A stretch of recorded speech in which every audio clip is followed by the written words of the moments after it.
करो पर होश में रहो, थोड़ा संभल के रहो कि कहीं दुख हमें गाफिल ना कर दे। इतने गाफिल मत हो जाओ कि तुम अपनी जिंदगी बर्बाद कर दो, तुम्हें रास्ते में चलने का होश नहीं रहे, तुम्हें यही होश नहीं रहे कि यहां से रेलगाड़ी आ रही, मैं पटरी पार कर रहा हूं, मैं हाईवे पे जा रहा हूं, मुझे यही होश नहीं है। ऐसी बेहोशी के लिए आचार्य कहते हैं अब तुम्हारा जब भी तुम दुखी होने पर इतने गाफिल हो जाओ कि तुम्हें कोई भी होश नहीं रहे, समझ लेना महानुभाव, तुम्हें दुख का पहाड़ और टूटने वाला है, और दुखी हो गए, कोई नहीं बचा सकता, दुखी हो गए। अब दूसरा तरीका है, दुख तो आया है, दुखी भी हो गए, लेकिन होश पूर्वक दुखी हो। कम से कम इतना होश तो रहे कि हमें कोई दूसरा दो। डॉक्टर लोग मरीज को देखकर दुखी नहीं होते, सो बात नहीं है, वो पत्थर दिली नहीं है, उनको दुख होता है, उनको भी बहुत दुख होता है। डॉक्टर लोग कहते महाराज जी आप लोग तो एक आध घटना देखते हैं,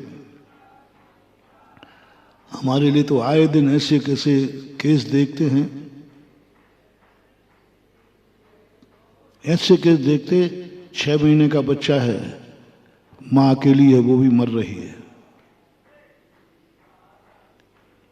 एक ही बच्चा है मर रहा है, उनके परिवार की दशा देख करके इतना दुख होता है, इतना दुख होता है।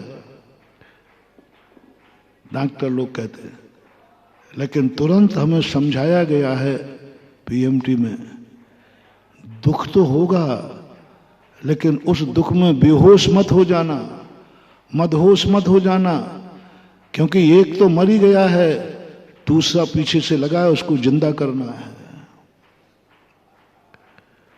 नीति है कि जो मर गया उसे छोड़ो, जो मरने वाला है उसकी तरफ दृष्टि ले जाओ, उसको बचाओ। यदि तुम दुखी हो गए तो पीछे मरीजों की लाइन लगी, भूलो उसको, भूल जाओ, आगे संभालो। आगे संभलने वालों की संख्या ज्यादा है, इसलिए डॉक्टर दुखी होता हुआ भी मदहोश नहीं होता, वो अपने आप को संभालता है और संभाल के ये सोचता है कि यदि मैं ही दुखी हो गया तो क्या होगा। अपन लोगों को भी संसार के दुख तो रहेंगे, दुख भी कभी आएगा, ऐसी बात नहीं कि दुख नहीं आता है, लेकिन बस होश पूर्वक दुख करना, सावधानी पूर्वक करना और उस दुख को दूर करने का उपाय करना। फिर भी चलो मैं मानता हूं कि दुख के समय व्यक्ति कितनी समझाओ, आखिर वो काबिल हो ही जाता है। कितनी समझाओ, कितनी करो, जब दुख का पहाड़ टूटता है तो सब व्यक्ति कहता है मुझे सब मालूम है, लेकिन दुख सहन नहीं हो रहा है। सुख में किया हुआ ज्ञान दुखे क्षति विनश्यति, सुख पूर्वक ज्ञान किया हुआ ज्ञान जब दुख का पहाड़ आता है सब भूल जाते हैं, सब खत्म हो जाता है। जिंदगी भर के बड़े बड़े शुद्ध केवली भी, बड़े बड़े ज्ञानी व्यक्ति भी जब दुख आता है तो नमोकार मंत्र भी नहीं याद आता, और पूरे ग्रंथ पढ़े हैं, पूरे षटखंडागम आदि सब ग्रंथ पढ़े हैं, 24 घंटे शास्त्रों का अध्ययन किया है, अंत समय में सब व्यक्ति भूल जाता है। याद है उसको, अपन कहो कि याद है, बोले हाँ याद है,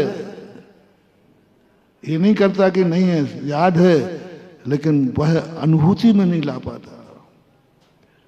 उसको जब दुख होता है तो वो दुखी हो जाता है।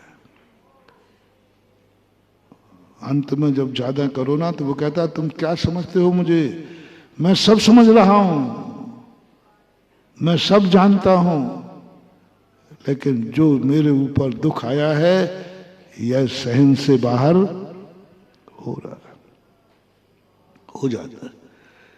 लेकिन दूसरी बात जो मैं कहना चाहता हूं, कम से कम सुख के दिनों में तो इतने मदहोश मत हो जाओ कि तुम्हारा एक्सीडेंट हो जाए।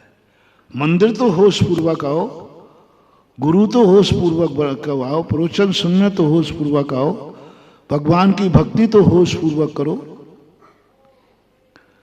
कम के कम सुख तो होश पूर्वक भोगो, अच्छे दिन तो होश पूर्वक निकालो, बुरे दिन छोड़ दो। बुरे दिन में बेहोशी आती है, छोड़ दो। बीमार व्यक्ति बेहोश होता है तो छोड़ दो, लेकिन तुम तो पुण्य के उदय में बेहोश हो रहे हो, पुण्य के उदय में बेहोश हो रहे हो। एक पाप के उदय में बेहोश होता है, एक पुण्य के उदय में बेहोश होता है। कनक कनकते 100 गुनी मादकता अधिकार है, एक खाए बोरात है, एक पाए बोरात।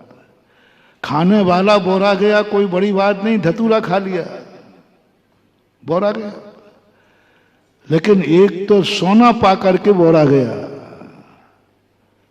और 90% लोग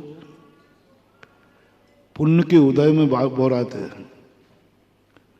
अच्छे दिन में व्यक्ति पापी होते हैं, बुरे दिन में नहीं।